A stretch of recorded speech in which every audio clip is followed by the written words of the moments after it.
Muy buenas, ¿cómo están? ¿Cómo va? Bienvenido Edu. Ahí a las Ah, personas que se van a ir conectando también. Los animamos todos por aquí a prender las cámaras. Esto va a ser algo interactivo también, de ida y vuelta, de poder compartir entre nosotros, de poder preguntarle a Edu. Y está bueno que podamos ir prendiendo las cámaras. Ahí vea gracias y a los que van a ir prendiendo las cámaras. Bueno, para no sacarle mucho tiempo a Edu y dejarlo que se explaye, mi nombre es Nahuel Pericé, soy parte del equipo de coordinación pedagógica de Cuestiona, en este caso del máster de inversión consciente, el cual nos trae por aquí hoy. A Edu, sí, lo presento muy brevemente, es el asesor del máster, co-creó junto a Borja este bello máster en el cual ahora van a conocer un poquito más de uno de los seminarios, que en este caso la especialidad de Edu es criptomonedas. Así que cualquier duda o consulta que tengan, vamos a estar por el chat resolviéndolas. Y cualquier pregunta que tengan, también anímense a levantar la mano, porque es un tema que está muy expandido en el mundo, las criptomonedas puntualmente, y hoy en día también, siempre es el auge de las criptomonedas, y hoy Edu está acá como experto para poder resolvernos cualquier duda que tengamos. Bien, Edu, te dejo todo. Gracias, Nahuel. Bueno, antes que nada, lo de experto en criptomonedas casi es imposible, ¿no? En un mundo que acaba de nacer, como quien dice, pero bueno, sí que es cierto que llevo un tiempecillo en el sector. He vivido momentos de euforia, momentos de miedo y de eso hablaré un poco hoy, ¿no? Si te parece, Nahuel, yo compartiría la presentación ya y me siento, ¿no? Y voy hablando, ¿ya? ¿Sí? Pues un segundillo que he preparado un poco de presentación. Soy- Entonces, la idea de hoy, le hemos puesto título, ¿no? Al final hay que tematizar esto y la idea era hablar de cuándo será el momento de comprar criptomonedas. Porque evidentemente cuando nos ponemos a invertir casi siempre sale esa duda, ¿no? ¿Cuándo es el momento adecuado? ¿O de qué manera nos podemos acercar a este sector? Eh, la clase de hoy, la idea, la charla, y me gustaría que al final fuera un debate, la idea es hablaros desde la experiencia de cómo he vivido la inversión en criptomonedas. Os hablaré un poco de mi bagaje, más que nada porque veréis por qué, cuáles son los hechos que me han llevado a hacer algunas reflexiones que os compartiré hoy y que aplico en el día a día para invertir. ¿Vale? Mi nombre es Eduard Pérez, bueno, ya me ha presentado Nahuel, yo soy ingeniero industrial de formación, concretamente estudié electrónicas y luego hice industriales, pero bueno, la verdad es que me llamó muchísimo el mundo empresarial y desde 2013, incluso antes de acabar la carrera, ya me puse a emprender, monté negocios, algunos fueron bien, otros no tan bien, pero bueno, en todos iba aprendiendo. Concretamente me he dedicado muchísimo al sector digital, aunque también lo he mezclado mucho con el mundo industrial. Creo que en cierta manera la mayoría de mi trabajo fue digitalizar proyectos que estaban un poquito anclados en el pasado. Bueno, los que seáis de España recordaréis que a nosotros la crisis dura no fue en el 2008, nos llegó un poquito más tarde, ¿no? Porque afectó mucho al mundo inmobiliario y fue más en 2012, 2013 e incluso en 2015, ¿no? Que hubo la crisis europea. Por lo tanto, yo, en cierta manera, mi trabajo era asesorar a personas que tenían pymes o empresas medianamente grandes, otras más pequeñas, en las que, digamos, desde nuestra empresa les ayudábamos a digitalizarse y ponerse un poquito al día. Con esto lo que os quiero decir es que casi me iba mejor asesorando en proyectos de otros que con mi propia empresa, más que nada porque nosotros queríamos escalar hacia una consultoría muy grande y al final, en vez de hacer eso, acabé, pues como pongo aquí, en 2015, 2017, poniéndome a hacer trading y a invertir porque era realmente donde podía escalar. ¿Por qué me apasionó la inversión, el trading? El trading bien hecho, ¿no? No el de los Lamborghinis y todo esto, sino el profesional y todo este sector, porque era un sector que me permitía, en primer lugar, escalar la empresa y luego también permitía apalancarte mucho, es decir, no necesitabas siempre operar con tu propio dinero, sino que podrías encontrar inversores fácilmente. Había muchas personas que querían, pues eso, rentabilizar, bueno, aún las hay, ¿no? Todos queremos rentabilizar nuestros ahorros y me metí de lleno en eso. Básicamente, luego os contaré un poquito cómo entré, porque tienen mucho que ver las criptos en todo este sector, aunque no simplemente me dedico a eso. Básicamente nosotros gestionamos un fondo que invierte en materias primas, también en divisas y ahora, desde hace un tiempo, también en criptos. Mis socios hasta hace un par de años, 2 años y medio, eran un poco reacios en entrar en el sector de las criptos porque, y esto bueno, tenían razón, aún estaba muy verde, aunque este año hemos decidido que meternos porque hemos visto que ya había la estructura necesaria para ello. Aparte, pues bueno, como también tengo algunos proyectos de formación y un poco cierta visibilidad en redes y todo eso, pues sí que también asesoro algunos startups o algunas empresas de criptos que, bueno, que nos hemos conocido y bueno, les doy, no digo que les asesoro, pero sí que algunos consejos o algunos puntos de vista, porque desde fuera siempre se ven las cosas más fáciles, ¿no? A la hora de hacer un juicio. Bueno, todo empezó... Mi mundo, o sea, mi historia con las criptos empezó en 2013. Lo he llamado desamor a primera vista porque lo primero que vi no me gustó. ¿Y por qué digo esto? Lo digo más que nada porque todas nuestras decisiones, aunque sean de inversión, aunque sean de dinero, y esto lo digo en la experiencia de hablar con mucha gente, y mucha gente que invierte, quiero decir, casi siempre son inversiones muy emocionales. Aquí lo del mercado eficiente, yo no creo en esta teoría, yo creo más bien en toda la teoría conductual de Kahneman y todo esto, que hablan de que los inversores y las personas invertimos por emociones, por miedos, codicias, etcétera. Y ciertamente dicen, ¿no?, que en 7 segundos es lo que tardamos en decidir si algo lo queremos o no. Y luego lo que nos pasamos el día pensando en cómo justificar eso que nos ha traído la atención y posteriormente cómo satisfacerlo. A mí lo primero que me llegó de las criptos tenía esta pinta, sinceramente. Eran mails de, bueno, pues esto... A ver, realmente he cogido fotografías de un par de proyectos que fueron a la quiebra y tal, un poco para ejemplificarlo, pero me llegaban mails de, por ejemplo, no sé si os acordáis, estos juegos que se jugaban en páginas de internet, pues te pagaban en Bitcoin, muchos de ellos, pero a mí no me llamó la atención eso, ¿no? Lo vi un poco scam, sinceramente, porque los inicios de las criptos tenían ese tinte un poco, bueno, un poquillo dudoso, ¿no? Gris, y la verdad es que no me llamó nada la atención. Seguí de largo, iba leyendo algún artículo, pero realmente no me atrajo nada. Sin embargo, en 2016 tuve un flechazo a primera vista. ¿Cómo fue este flechazo? Pues muy sencillo. Yo realmente de trading, de inversión y de todo esto no tenía ni idea. Pero tenía un amigo que un asesor de un banco conocido de España le había dicho que esto de las criptos lo iba a petar y que su banco le había metido a esta moneda que se llamaba Ripple.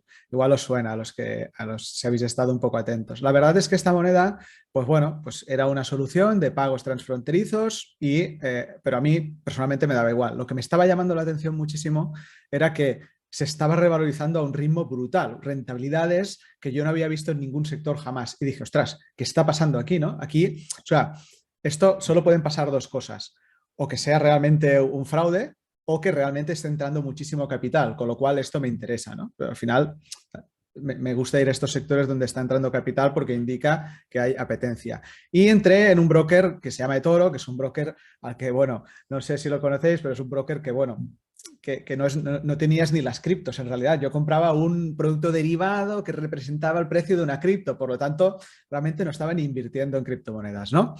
De esto te enteras un poquito después cuando te empiezas a formar y te empiezas a meter dentro, ¿no? Llegó 2018 y, como dice aquí, me pegó un tortazo en toda la cara. Yo que me pensaba que era Gordon Gekko en Wall Street invirtiendo en las criptos y que me iba a forrar, bueno, a ver, tampoco pensaba eso, pero sí que estaba muy animado y para ser yo, que suelo ser prudente en estas cosas, pues de más, pues bueno, empezaron a irme mal las cosas, ¿no? Empecé a perder, sí que es cierto que había controlado bastante el riesgo y no afectó, a nivel financiero no me afectó, pero no os negaré que fue un varapalo, ¿no? Entonces, toda esta zona que os he marcado en rojo es una zona en la que mi ego me hacía que yo quisiera recuperar mi dinero. Incluso llegué a meterle más, llegué a, bueno, a hacer ciertas operaciones de cobertura. Algunas me salieron bien, otras me salieron mal.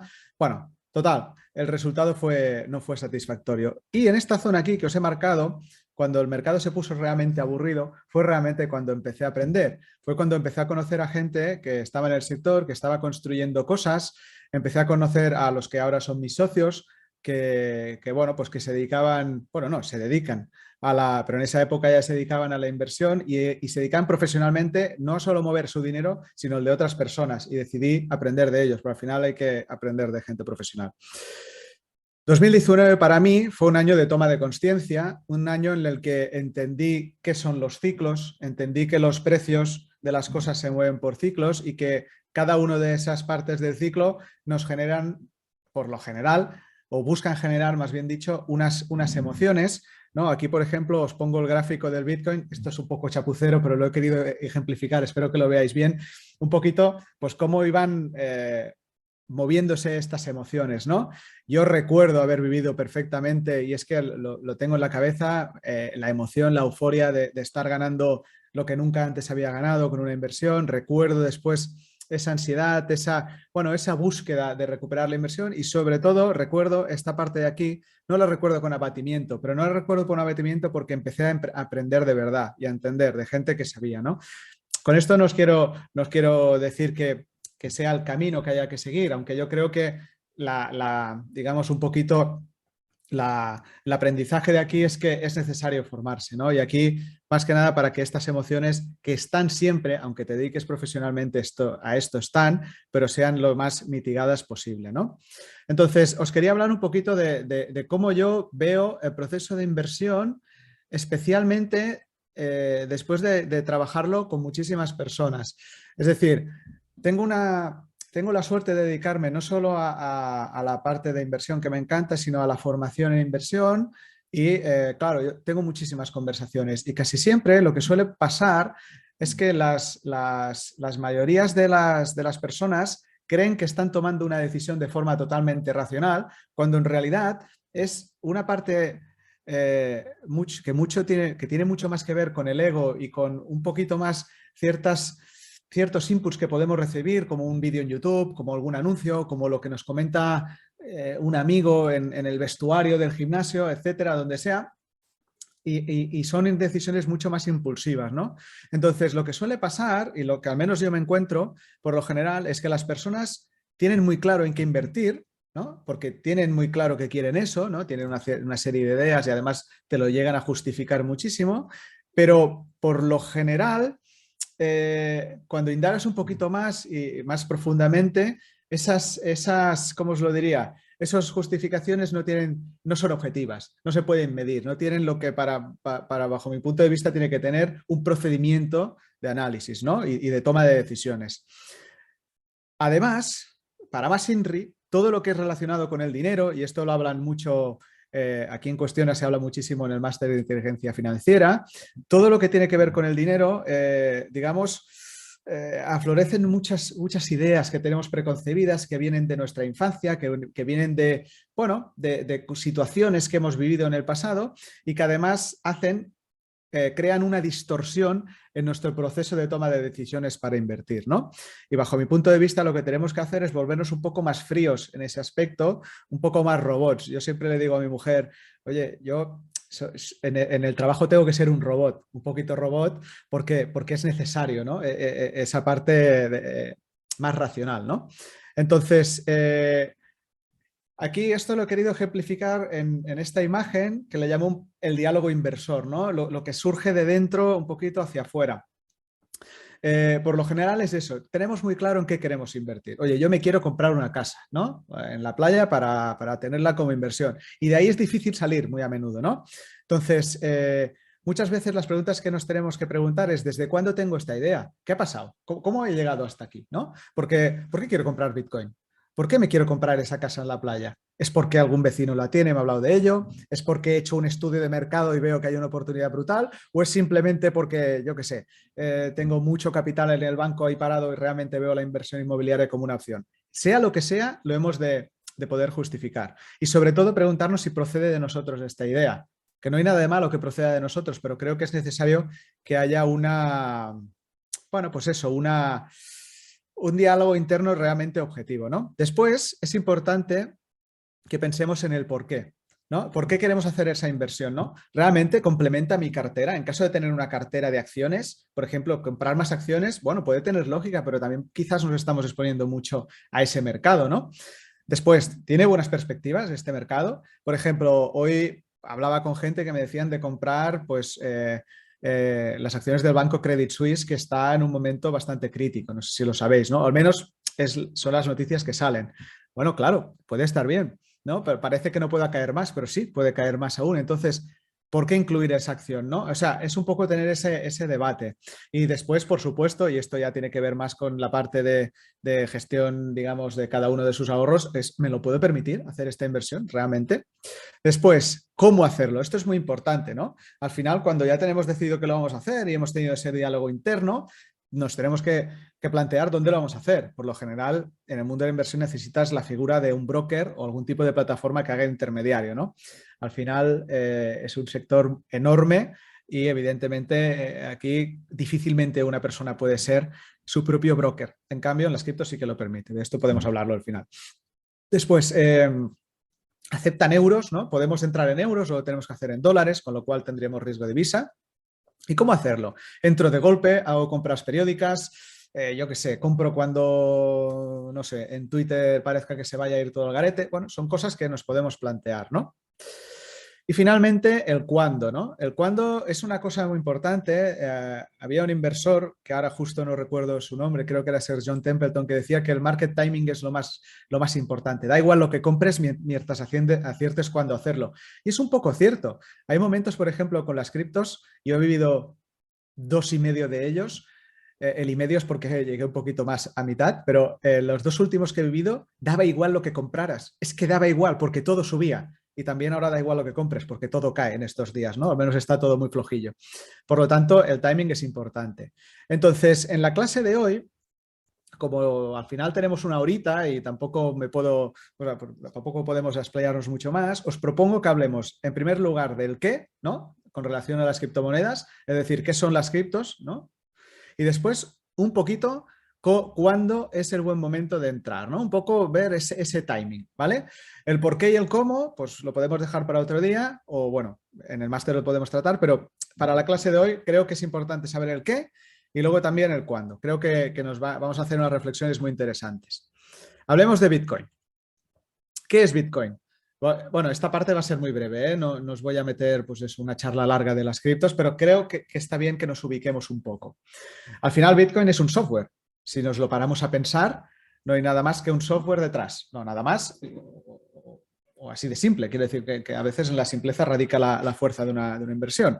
Al final es un software cuya idea de su creador, de Satoshi Nakamoto, era básicamente hacer que los pagos electrónicos, los que se hacen en Internet, por ejemplo, fueran irreversibles. ¿Por qué? Porque al final el comercio electrónico en Internet se basa en la necesidad de que confiemos en terceros. Yo cuando compro un producto, al final es Visa o Mastercard o quien sea el que hace de intermediario en ese pago electrónico. Y esto provoca que haya, aparte de una dependencia hacia terceros, sobre todo cuando hay problemas, cuando va todo bien nos da igual, pero cuando hay problemas dependemos de terceros o incluso de terceros, como podría ser PayPal, ¿no? El problema es que provoca que pueda haber un porcentaje de fraude. Porque al final, si la decisión es arbitraria por parte de un tercero, hay gente que se puede aprovechar de todo esto, ¿no? Entonces, aquí lo interesante es que Bitcoin fue creado, la primera idea fue creada con esto, ¿no? Y el hecho de crear este software, esta propuesta, hizo que más allá, o sea, encima de esta propuesta, se crearan muchos o otros usos para el Bitcoin, ¿no?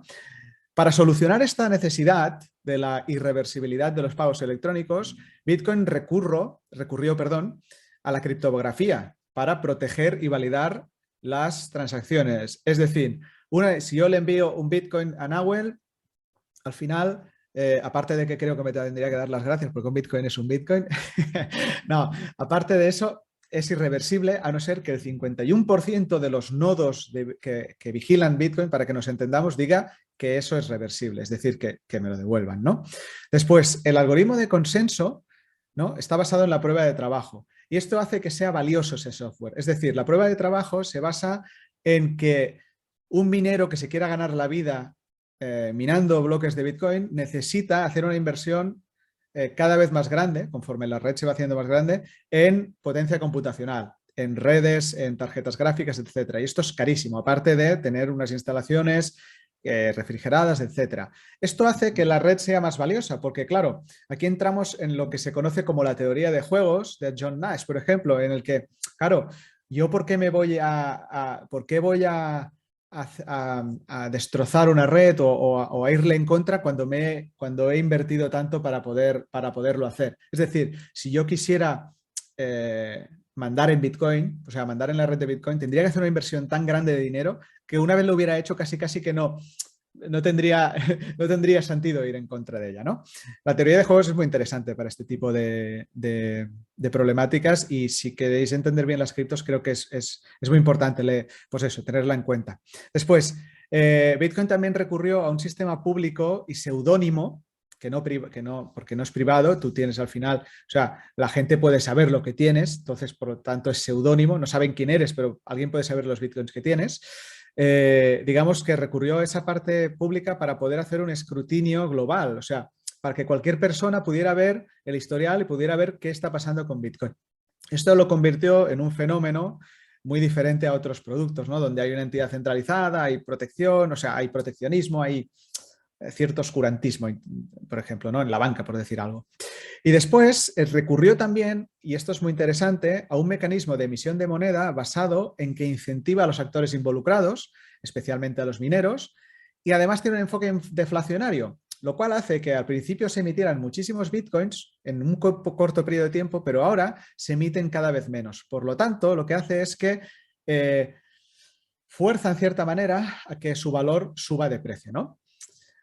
Además, esto es un círculo vicioso o virtuoso, más bien dicho. Conforme su valor sube de precio, la gente lo quiere vender menos, se involucra más, etcétera, etcétera. Entonces la industria crece, ¿no? O la comunidad más que industria. Por lo tanto, estaremos de acuerdo al final que Bitcoin es igual a tecnología. Es una tecnología relacionada con el dinero, ¿no? Es una tecnología relacionada con el monetarismo. Entonces, ¿qué le da un valor monetario a Bitcoin? ¿Por qué Bitcoin tiene un precio? Básicamente tiene un precio si es capaz de guardarse como una reserva de valor. Es decir, le ponemos precio a las cosas que podemos mantener, ¿no? Hay cosas que no, es decir, que consumimos, pero en el caso de que busquemos que sea algo monetario, tiene que tener esa característica de reserva de valor. Después, Bitcoin tiene un precio porque se puede intercambiar con otras monedas o con otros activos denominados en monedas, euro, dólar, yen, libra esterlina, etc. Y finalmente, tiro para atrás, y eso hace que sea una unidad contable, esto es importante, que se puedan contabilizar, ¿no? Cuánto valen las cosas con Bitcoin. Y finalmente, tiene un valor monetario si las otras personas nos lo aceptan a cambio, es decir, si podemos intercambiar bienes y servicios. Eso es lo que le da también un valor monetario. Entonces, ¿qué mueve esto? Evidentemente, esta parte podríamos hablar de muchísimas cosas, pero ¿qué mueve el precio, ¿no? Y yo creo, en este caso, en el caso de Bitcoin, es curioso, pero es un activo que a la vez de ser un activo de inversión, también puede ser un activo de adopción. Es decir, es un activo en el cual puedes invertir, pero a la vez esa inversión la puedes usar para cosas. Hay muy pocas cosas que lo permitan, porque yo, por ejemplo, me presento en el súper. No voy a decir el súper porque tampoco quizás me acepten Bitcoin, pero bueno, me presento, yo qué sé, en un locutorio que suelen aceptar criptos y me presento con una acción de Amazon y me dicen, muy bien, chico, pues pero no te vendo nada. Pero me presento con Bitcoin y puedo. O sea, a la par es una inversión y algo que podemos utilizar. Entonces, en este caso, el hecho de que se pueda intercambiar por cosas hace que su precio fluctúe, ¿no? Al final estamos sometidos a las leyes de la oferta y la demanda. Entonces, a día de hoy, y hablando de una forma muy generalista, digamos que hay dos tendencias que establecen el precio del Bitcoin a día de hoy. En primer lugar, los Bitcoin maximalistas, que me gusta llamarles, que son fundamentalistas, luego los emprendedores y la industria de cripto, las personas que viven de las criptos. Este grupo tiene un impacto mayoritariamente estructural que lo podemos relacionar con el descubrimiento de precios de Bitcoin a largo plazo. Por lo tanto, definen su tendencia natural y de adopción de Bitcoin y proveen al mercado de los Bitcoins que se pueden intercambiar. porque si los mineros no minan, no habrá nuevos bitcoins emitidos. Si las ballenas, que suele llamar a las personas que tienen muchas criptos, no sueltan, no habrá en el mercado y por lo tanto el precio bajará. Este tipo de actores es curioso, pero en otras industrias podríamos hablarlo como serían bancos o creadores de mercado que tienen un activo. Voy a hacer un inciso. Por lo general, cuando tú estás comprando una acción, o cuando una acción sale a bolsa, mejor dicho, tiene que buscar un creador de mercado. Es decir, hay alguien que prácticamente las tiene todas, las que se emiten. Y luego ese alguien las reparte en los brokers. Igual uno a la Bolsa de Madrid, otro donde sea. Entonces, esto por lo general son, digamos, empresas que están en la industria bancaria o financiera, más bien dicho. En el caso de las criptos son... las personas o las entidades que tienen más suelen ser pues, o las personas que empezaron muy pronto, digamos, un poco relacionados con los geeks, ¿no? Esa parte de informáticos que empezaron con todo esto, o después ya empresas o exchanges que han amasado grandes cantidades, que son realmente los que mueven mucho la oferta de criptos, especialmente en Bitcoin. Más o menos, para que os hagáis una idea, los fondos de inversión o empresas grandes, estilo Tesla o MicroStrategy y tal, podemos hablar que solo tienen el 2 o el 3% de los bitcoins. El resto son estos actores que os enseño aquí. Y finalmente, entraríamos en los inversores o usuarios esporádicos.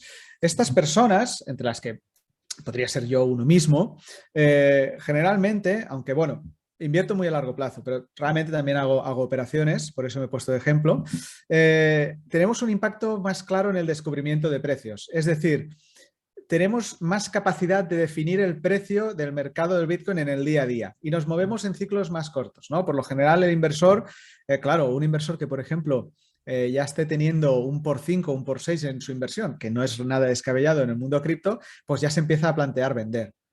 En cambio, alguien que puede ser un exchange, pues no le interesa, le da igual. Él se gana la vida con comisiones y con otras cosas. Por lo tanto, a largo plazo, el grupo A define el precio a largo plazo, de momento, y el grupo B nos lo definiría más a corto o medio plazo, ¿vale? Sería más un poquito una aproximación. Esto os lo he puesto más que nada para que entendamos un poco los actores involucrados que hay aquí en el cripto, ¿no? Y el precio se mueve por ciclos, no solo el precio del Bitcoin, el precio de cualquier activo cotizado o de cualquier activo mercadeable se mueve por ciclos, ¿no? Entonces, estos son algunos ciclos que ha habido en Bitcoin y bueno, lo he querido marcar porque sí, porque es importante entender cómo pueden llegar a fluctuar los precios de las criptos. El primer ciclo alcista hubo un 42.000, poco más, por ciento de subida. Pero luego tuvimos un 91,11% de caída. Claro, hay que soportarlo, esto. Después tuvimos tiradas muy fuertes también, de un 12.000%, y volvió a caer un 86%. Esta, para que me entendáis, esta desde más o menos por aquí a aquí, esta es la que os he contado al principio. Un poco de mi idilio principal. Y luego tuvimos otra subida de un, pues eso, 2.000 y pico por ciento y una caída actual que estamos rozando el 70% más o menos. ¿Qué pasa? Esto dirás, oye, pues, ostras, qué bien, ¿no? Realmente sube 42.000% y cae un 91%, ¿no? Pero en realidad nosotros, claro, lo que hemos de mirar es que cuando, por ejemplo, y esta imagen es muy representativa, cuando, por ejemplo, tenemos una pérdida de un 10%, tiene que subir un 11%. Cuando cae un 20%, tiene que subir un 25%. Cuando cae un 70%, el precio se tiene que multiplicar por 2,33 veces para volver a estar donde estábamos. Y siguiendo con este cálculo, cuando cae un 91%, el precio tiene que subir 11 veces para recuperar donde estábamos. Por lo tanto, aquí hay dos cosas importantes. Y es que los porcentajes a veces hacen triquiñuelas mentales y hay que ir con cuidado. Y en segundo lugar, a cualquier cartera que le caiga un 91% es difícil de soportar. Os digo esto más que nada porque a veces la gente se queda obnubilada por el valor que se puede multiplicar un activo, pero también son activos que son muy volátiles y que pueden caer.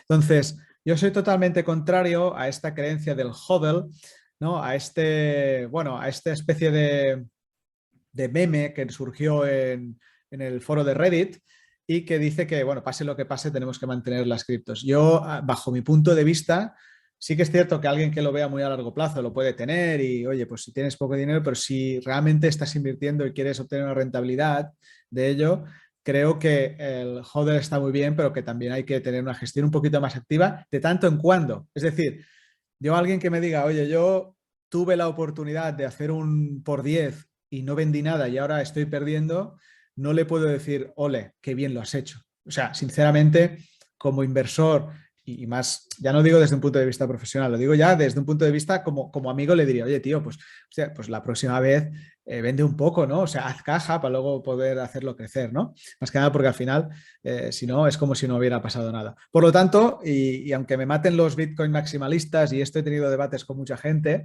eh, yo no creo en el hodl. Yo creo más en gestionar nuestro dinero de forma pues al menos un poco responsable y hacer caja, que está bien pagarse a uno mismo. Entonces, aquí la clave de las criptos es en detectar el ciclo. Es muy importante que detectemos dónde estamos y veamos cuáles son las probabilidades de que si queremos entrar hoy, ahora, esta tarde o esta noche, según donde estemos, podamos rentabilizar esa inversión. A medio o largo plazo, ya no estoy hablando de especular en el día a día, no estoy hablando de eso, estoy hablando de para alguien que se esté mirando esto a 2, 3, incluso 5 años vista. Pero bueno, los ciclos de Bitcoin no hablo de 5 años porque en ciclo años pasan casi dos burbujas, como quien dice. Por lo tanto, me gusta hablar de ciclos un poquito más cortos en términos de tiempo. Entonces, la clave sería buscar, ¿no? Estas zonas, ¿no? Estas zonas en las que el precio ha caído, ¿no? Para poder entrar, zonas en las que otras personas están vendiendo por pánico o por lo que sea, y nosotros podamos detectar momentos en los que la oferta, el precio está barato. Estoy diciendo cosas obvias, pero es que no lo hace nadie, ¿vale? Diréis, oye, tío, es que es normal, ¿no? La gente tiene que comprar barato.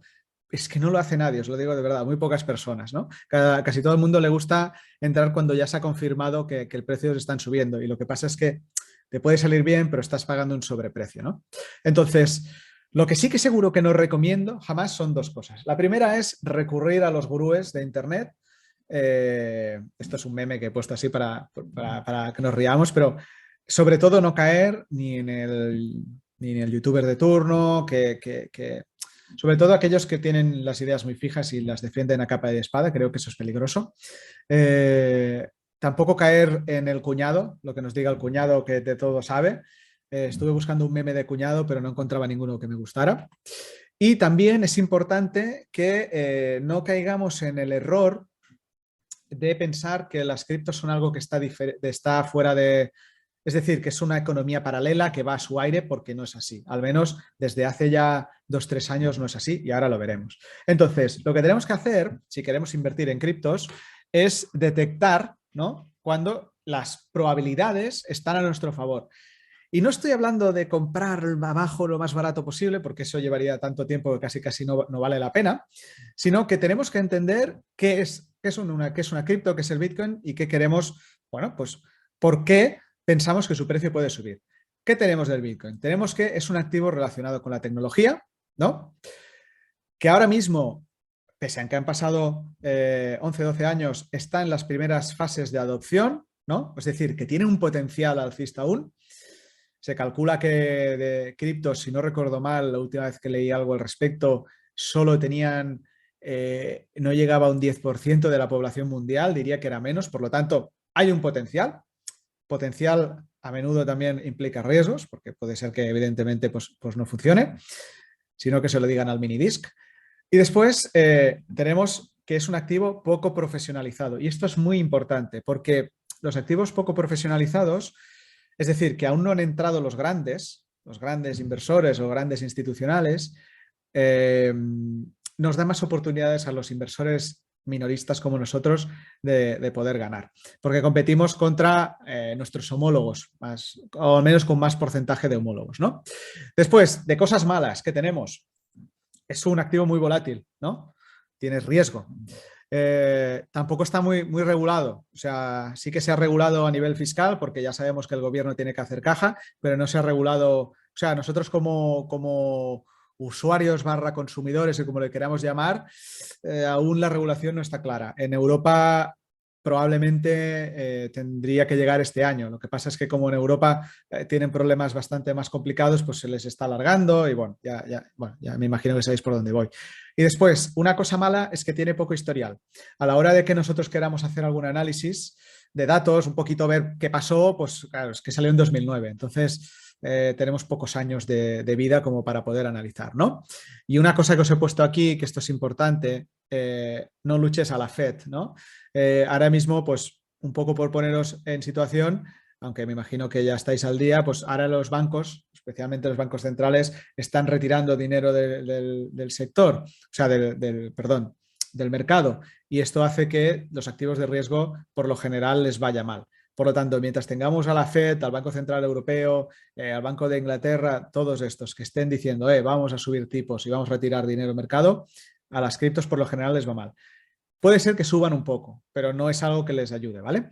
Entonces, ahora os propongo, esta es una parte un poquito más práctica, aunque he hecho capturas para poder dedicarme solo a explicar y no estar moviendo el teclado. Os propondré que hagamos un ejercicio de podernos crear nuestro propio setup, que se llama, nuestro propio gráfico, para poder ver si es buen momento o no de comprar o tener un poquito más de información.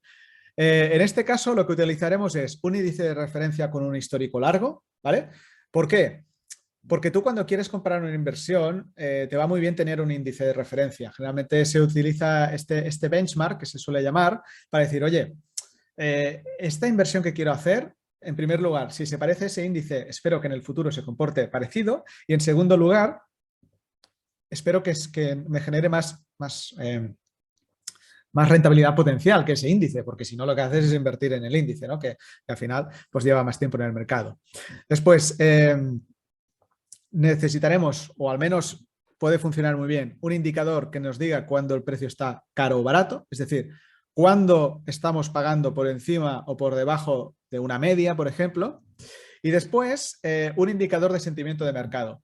Este último usaré uno que es muy conocido en el mundo cripto, pero hay muchos más y si queréis los podemos comentar después. Para ello, usaremos una herramienta que quizás algunos ya conozcáis, perdón, que me muevo aquí, que se llama tradingview.com. El que entre desde España es s.tradingview.com, que si queréis la podéis abrir si tenéis el ordenador delante o como queráis, o igual luego se podrá ver la clase. Esta herramienta es gratuita, te puedes hacer cuenta y realmente tiene unas herramientas, o sea, unas herramientas, indicadores muy potentes y además hay una comunidad interesante. Entonces creo que para alguien que quiere digamos, estar al día, pues es una herramienta que va muy bien. Nosotros la utilizamos a veces para analizar ciertos activos que, por ejemplo, en nuestros brokers no están. Entonces, arriba, si clicamos arriba en productos, cuando se nos abre el desplegable y pone gráfico, clicamos ahí y entraremos en el apartado de ver los gráficos, ¿vale? Antes de seguir, esto no va a ser una clase digamos, de inversión ni de trading ni muy técnica, pero es que realmente lo estuve pensando y además lo estuve hablando muchísimo con Nahuel, es que no sé otra manera con la que podamos estudiar estas cosas. Si hubiera otra manera más amigable, os la diría, pero es que o miramos un histórico de precios con respecto al tiempo o no lo sé hacer. Entonces, os pido, sobre todo para las personas que igual les pueda traer menos esto, que lo escuchéis y veréis que tiene lógica y que es más fácil de lo que parezca, ¿vale? Entonces, aquí arriba a la izquierda, ahora mismo están las acciones de Apple, que por cierto, menudo costalazo te ha dado también. Aquí arriba, veis que lo marco en rojo, pues aquí tendremos que poner, le damos y pondremos el activo que queremos buscar. En este caso pondremos BTC euro. He puesto euro porque, bueno, yo por ejemplo, al residir en España, pues utilizo euros para pagar mis impuestos y por lo tanto lo que quiero es acumular más euros, ¿no? Mis impuestos y el día a día. Pero lo que quiero decir es que al final la moneda que hay aquí es el euro y por lo tanto lo analizo contra el euro porque además, especialmente este año, hay mucha gente que analiza con el dólar, pero creo que es un error porque este año el euro y el dólar, el diferencial que hay es brutal. Por lo tanto, los gráficos del Bitcoin son distintos. Clicas en Bitcoin euro, cojo Coinbase porque, bueno, es uno de los exchanges de referencia en cuanto a descubrimiento de precios y lo que hace es, se nos abre un gráfico. En este caso, tenemos un gráfico de Bitcoin contra el euro a nivel semanal. Es decir, lo que estamos viendo es mucho tiempo. ¿Qué pasa? Si vemos un gráfico en semanal, claro, cuando nos dé una señal de compra, igual ya ha pasado mucho tiempo. Nosotros, si queremos entrar un poquito antes y queremos eso, pues tener un mejor precio de compra, incluso estar un poquito más al día, lo que recomendaría es que lo viéramos en diario. Por lo tanto, le damos aquí donde está la S, clicamos y en vez de una semana escogemos un día, ¿vale? Entonces, ¿qué veremos? Veremos lo mismo, o más o menos lo mismo, pero en realidad cada velita, cada línea vertical representa lo que ha hecho el precio de Bitcoin en un día, ¿vale? Por lo tanto, un poquito a primera vista, ¿qué vemos? Pues vemos que el precio estos últimos días o este último año está cayendo, ¿no? Vemos que, pues bueno, pues está haciendo un movimiento claramente a la baja. Por lo tanto, el Bitcoin contra el euro está en una tendencia bajista. Es decir, ahora mismo no hay euforia, ni mucho menos, sino que estaríamos en la fase de, pues eso, de ansiedades, miedos, de pánico. Aún no he visto señales de pánico, pero sí que está bajista. Entonces, ¿qué vamos a hacer? Vamos a escoger un índice de referencia. El índice de referencia indiscutible, al menos en los últimos 2-3 años, por su correlación con el Bitcoin. Hago un inciso, la correlación es lo que se parecen los movimientos del Nasdaq con respecto a los del Bitcoin. Es como decía el Nasdaq. Entonces, escribiremos aquí arriba Nasdaq y cogeremos el que queráis. Yo he cogido este primero porque es un índice CFD y así no hay saltos en el precio. Y pondremos nuevo panel. Esto es importante. ¿Por qué? Porque se nos abrirá un panel debajo y veremos arriba tenemos el gráfico del Bitcoin y abajo tenemos el del Nasdaq. ¿Vale? Para ponerlo un poco más bonito, clicaremos aquí en la ruedita esta, ¿no? Digamos, para poder hacer cambios de visualización. Y en vez de poner estilo línea, que es lo que vemos ahora, una línea, pondremos velas, ¿vale? La abriremos y pondremos velas. Y tal y como salga, le damos a aceptar y ya está. Ahora ya los vemos iguales. Esto al final, cada uno que más o menos lo haga como quiera. Ahora tenemos que el gráfico del Bitcoin y el Nasdaq los vemos a la vez, ¿no? ¿Y qué podemos ver? Pues a primera vista que se mueven casi a la par. Es decir, el Nasdaq cae y el Bitcoin cae, aunque digamos no es milimétrico, pero vemos que el comportamiento es muy parecido. Y esto es muy importante porque tenemos un índice de referencia de un activo que lleva ya bastantes años operándose y que cuenta con un nivel de capitalización enorme y que lograremos dos cosas. En primer lugar, lograremos que nos dé una señal de cuándo puede ser interesante y en segundo lugar, utilizaremos el Nasdaq para leer lo que los inversores creen sobre la tecnología, ¿vale? Es como que en cierta manera este índice nos dirá, oye, pues ahora parece que la tecnología no interesa. Y esto es lo que vemos ahora mismo. Lo que estamos viendo es que la tecnología a día de hoy no interesa a los inversores. Por lo tanto, nosotros, bueno, a ver, cada uno tiene su estilo. Hay gente que es un contrarian y que dice, oye, pues cuando todo el mundo vende yo compro, etcétera. A mí personalmente me gusta, sí que me gusta entrar prontito a las cosas, pero me gusta ir un poco acompañado, ¿no? Por lo tanto, yo ahora mismo me esperaría, ¿no? Esto es una reflexión y por favor que no sea tomado como un consejo de inversión. Estamos hablando de una interpretación de cómo lo vería, ¿eh? Entonces, ¿qué vamos a hacer ahora? Vamos a poner una media móvil. Una media móvil es un cálculo muy sencillo en el que básicamente lo que hacemos es leer los precios de cierre del precio, ¿no? O sea, del histórico que hay en ciertos periodos. Es decir, lo que hacemos es que cada periodo que se actualiza, por ejemplo, mañana la media móvil cambiará porque habrá pasado un periodo más, ¿no? Entonces, cogeremos la media móvil. Ahora lo entenderéis mejor viéndolo. Y lo que haremos, en primer lugar nos saldrá una media, ¿vale? Y lo que haremos es cambiar la longitud a 200 periodos. ¿Por qué a 200 periodos? En primer lugar, porque es la media que suelen usar casi todos los inversores así más profesionales para ver un activo a largo plazo, ¿vale? Y en segundo lugar, os explico el por qué. Porque 200 periodos es lo que se consideran los periodos activos en los que las personas están activas invirtiendo. Es decir, más o menos son los días lectivos, para que me entendáis, en los que al menos puede haber impacto en el precio. Entonces, en el caso del Bitcoin esto da igual porque está siempre abierto. Pero bueno, al menos tenemos esta media. ¿Qué nos dice esta media? Lo que nos dice es, bueno, la ponemos tanto para el Bitcoin como para el Nasdaq. ¿Qué nos está diciendo la media? La lectura es muy sencilla. toda vez que el precio esté por debajo de la media, hay dos lecturas. La primera es la perspectiva, digamos, el Bitcoin está barato con respecto a su media histórica de los últimos 200 días. Lectura 2, más importante, los inversores no están dispuestos a pagar por encima del precio de la media por este activo. Lo que nos está diciendo es que el sentimiento de este activo ahora mismo es bajista, ¿vale? Entonces, ¿por qué nos interesa saber esto? Porque es lo que os decía, mola, al menos a mí me gusta sentirme un poquito acompañado de gente que empieza a entrar.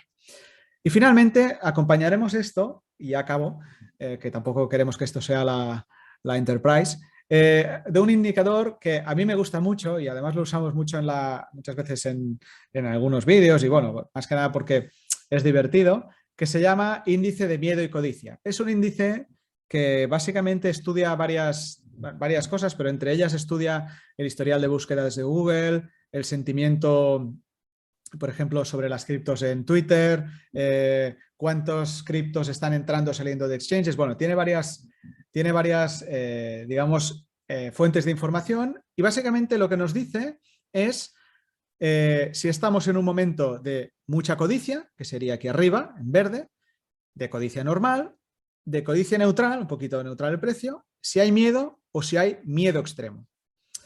¿Por qué me gusta este indicador? Porque aparte de que ser un indicador que, digamos, lo que hace es mostrarnos ese sentimiento que queremos tener, ¿no? De cómo están las cosas, también lo que nos muestra son momentos en los que puede ser interesante empezarse a plantear acumular ese activo que queremos comprar, ¿vale? Por lo tanto, claro, ¿qué tenemos que buscar? Tenemos que buscar la confluencia entre estos activos. Por ejemplo, os he marcado dos momentos. Cuando hemos pasado previamente por un momento de miedo, posteriormente el Nasdaq, es decir, esos inversores profesionales que invierten desde hace 50 años en activos como acciones, nos da una señal, ¿no? ¿Veis que el precio se recupera y pasa por encima? Es decir, están dispuestos a pagar por encima de la media por ese activo, hay apetencia por este activo. Y finalmente el Bitcoin después, ¿no? Unos días después, también se pone por encima de esta media. Fijaros lo que sucede. Un periodo de subida. Obviamente no es eterno, pero tenemos un periodo de subida. Fijaros, para mí me parece muy potente. Luego el análisis se puede complicar muchísimo más y profesionalizar mucho más. Pero con tres indicadores vemos realmente momentos en los que podría ser interesante. Y no nos arriesgamos a comprar barato, como podría ser aquí, ¿no? Y dices, oye, voy a entrar barato. O este no es un buen ejemplo. Voy a poner, ostras, está barato, ¿no? Y dices, ostras, pues qué bien, pues voy a comprar aquí. Vale, sube y luego vuelve a caer. Y no vuelve a caer poco. Es que pierdes un 50% de tu inversión si no sales antes. Y aquí igual, vale, está barato, pero ¿qué dice que no puede seguir cayendo? Es preferible buscar esos momentos en los que el mercado ya está un poquito más animoso, por decirlo de una manera, que han habido ya previamente periodos de miedo, es muy importante, y que nos pueda dar señales. También os tengo que avisar que no es perfecto esto, porque si no aquí al final no estoy descubriendo América, esto es bastante sencillo, o sea, no lo he descubierto yo y si no sería muy fácil. Hay momentos en los que puede haber señales falsas. Por ejemplo, durante el COVID dio una señal falsa. Si os fijáis, a ver si lo encuentro bien, aquí. El precio del Nasdaq estaba por encima, ¿vale? Habíamos pasado por un momento de miedo y el Bitcoin se puso por encima también. Entonces, una persona que solo haga este análisis, cualquiera se podría haber equivocado, en este caso, porque además el COVID no nos lo esperábamos, hubiera comprado y el precio le hubiera caído fuertemente. Sí que es cierto que le cayó durante poco tiempo y luego subió, pero fijaros que esto aquí nos dio una señal falsa. Entonces, como idea, aunque suponga entrar un poquito más tarde o tomar las decisiones un poquito más tarde, nos podemos esperar a que haya una doble confirmación. Fijaros, cruza una vez y luego cruza dos veces. En esta parte puede ser interesante. ¿Qué pasa? Claro, pues compras un poquito más caro. Y aquí lo mismo. Aquí casi que nos da una señal falsa. Pero como no lo ha hecho una segunda vez, pues te puedes haber salvado, ¿no? Entonces, son maneras un poquito de interpretar en estos casos. Yo creo que es interesante hacerlo desde un punto de vista histórico, pues yo que sé, al final esta herramienta es gratuita, que lo miréis, que saquéis conclusiones, que veáis otros indicadores que puedan funcionar, pero al menos con 2 medias, fijaros, con 2 medias y un indicador de miedo y codicia, podemos encontrar momentos interesantes para comprar y también cuando el precio está por aquí arriba, para plantearse vender, aunque sea una parte, y hacer caja, ¿no? Entonces, fijaros como realmente este setup que se llama es bastante fácil de preparar, se queda guardado en esta aplicación y como lo estáis mirando en gráficos diarios, porque ahora ya sé lo que me diréis, o sea, que nosotros no es de, o sea, que yo no soy trader ni me dedico a esto, ni estoy todo el día. Sinceramente, si tú miras en un gráfico diario, con que lo mires, yo qué sé, un sábado por la mañana, basta. Pero es que hasta os podría decir que lo miraréis cada 2 semanas, porque al final, en un gráfico diario, solo habrán pasado 5 velitas, que es que ni se ven aquí, por lo tanto el precio no habrá avanzado. Con lo cual se le puede dedicar 5 o 10 minutos a la semana para encontrar un buen momento de entrada. Y yo, al menos a mí lo que me pasó, yo empecé un poquito así y luego ya me acabé enrampando y entré mucho en esto, ¿no? Pero realmente es potente y realmente funciona. Entonces, antes de entrar a la parte de preguntas, que ya, bueno, ya llevamos 50 minutos y me gustaría que hiciéramos un poco de debate y todo esto, pues propongo un ejercicio para casa y es que hagáis lo mismo que he hecho yo, pero el índice de referencia en este caso para escoger que sea el SP500, ¿vale? Si lo queréis buscar como activo en TradingView podéis usar el ticker SPX, escribiendo SPX, y que lo hagáis con el Ethereum euro, ¿vale? Y podáis hacer, bueno, ver si realmente se dan señales y si es interesante. Con un poquito como reflexión final, sinceramente creo que es una herramienta muy potente y una herramienta que os puede ayudar mucho a escoger buenos momentos para entrar.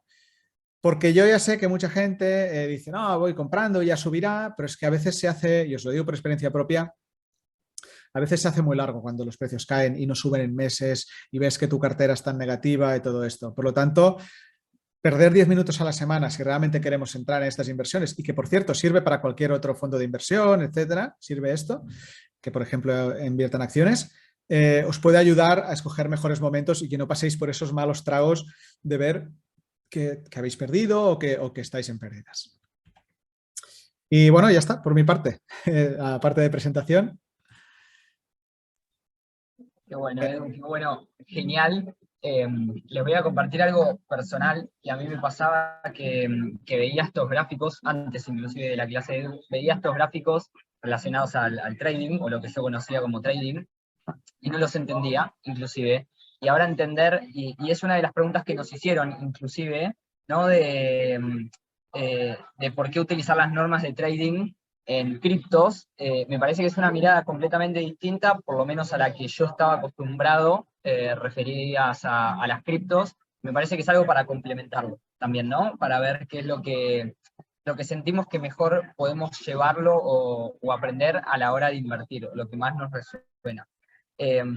También nos preguntaron, Edu. Sí, estaba viendo las preguntas. Sí. ¿Respondo? Perfecto, todo tuyo ¿Sí? para responder. La voy a leer en voz alta por si... Vale. Mar pregunta, ¿dónde aprender? ¿Recomendable, aprendizaje guiado, cursos, academias de confianza o que podéis recomendar?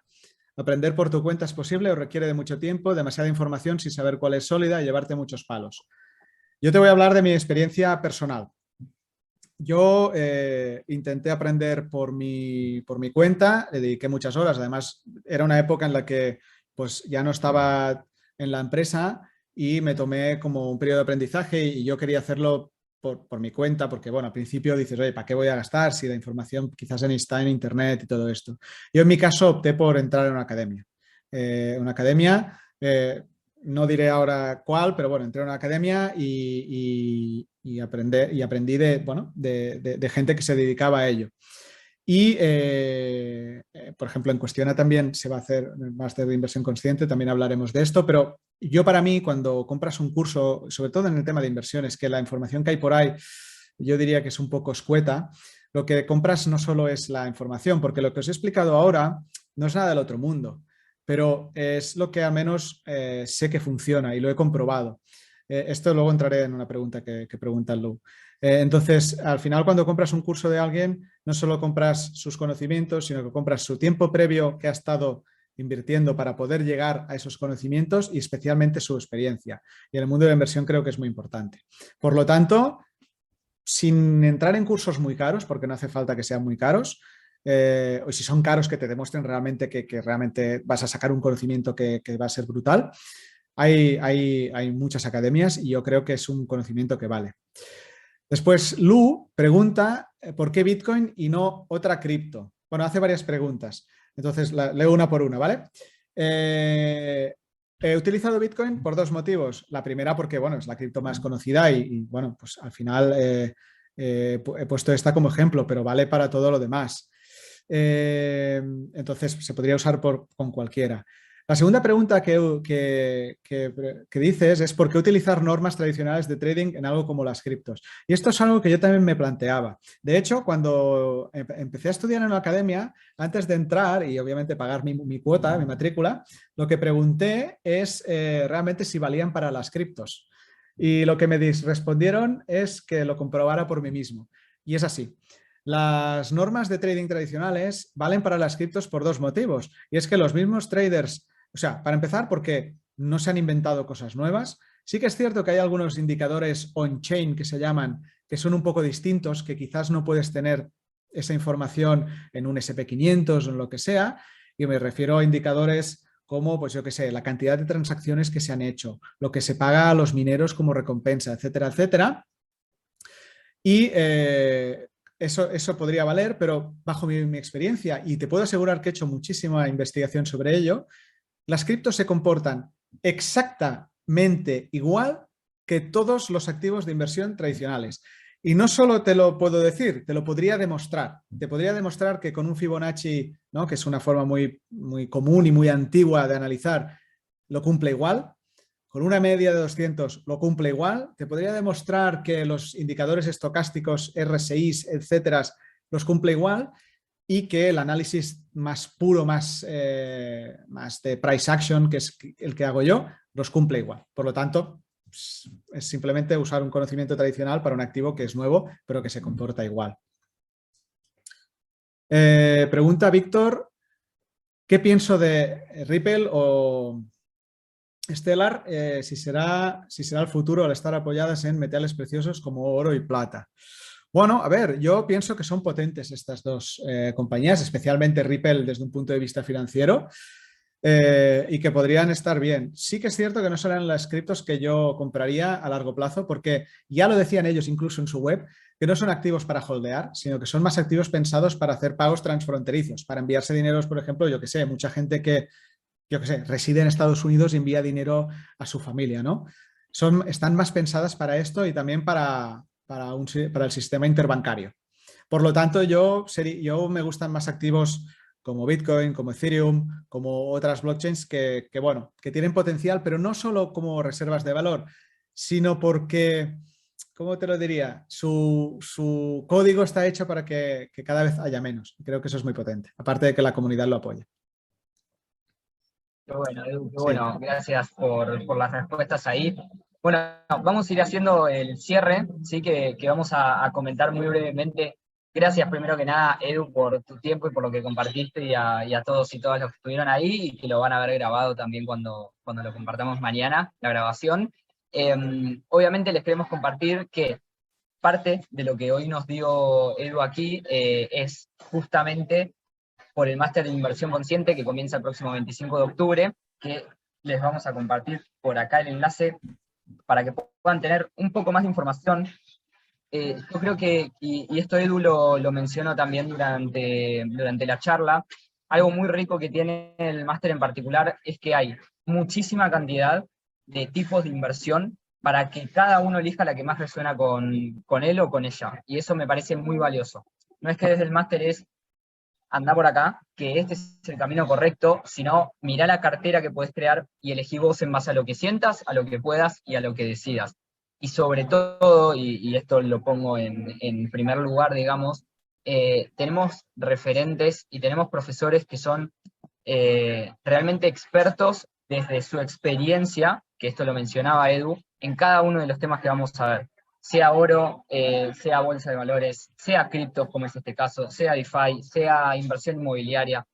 hay muchísima cantidad de inversiones que vamos a ver, que Edu acá nos va a poder compartir un poquito más también si quiere, pero me parece muy enriquecedor saber que es con personas que ya recorrieron un camino, que saben lo que no hay que hacer y nos van a compartir eso, y lo que sí hay que hacer y nos van a compartir eso para que nosotros decidamos, y obviamente siempre alineados a lo que para nosotros es algo ético, con valores y demás, que me parece súper enriquecedor también.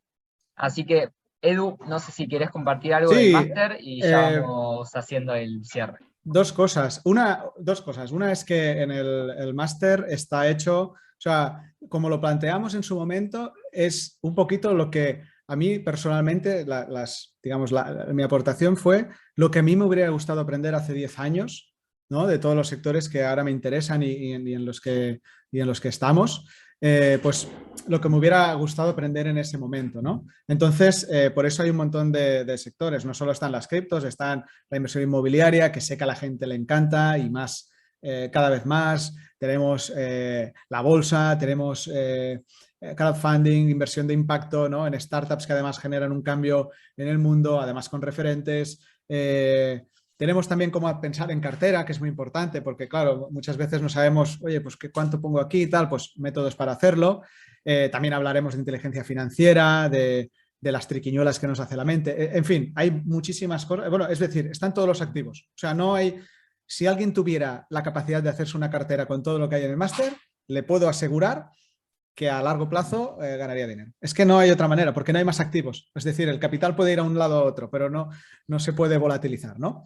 Y a nivel de criptos, me gustaría mencionar que esta charla lo que he pensado que es que fuera como un preludio de lo que hablaremos después. Lo que hablaremos después, y esto lo tengo que hablar con Lluís, que será el profe de criptos, es una de las cosas será qué viene después, ¿no? Para entrar en otras criptos, ¿qué tiene que pasar? Hablaremos de ciclos de criptomonedas, de cómo detectarlos, etcétera. Y después, en mi parte, la idea es que hablemos de DeFi, de finanzas descentralizadas, que es un sector que a mí me parece muy potente y que además tenemos una cartera en eso y es como, en cierta manera, pues bueno, pues como un segundo pasito dentro del mundo de las criptos y que es muy, muy interesante. Y ahí aprenderemos, pues bueno, pues cómo también hacernos una cartera.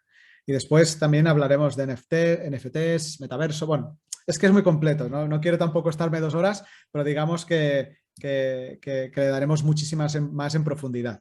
Por lo tanto, esto era más bien un preludio de todo lo que viene después. Buenísimo, buenísimo, Edu.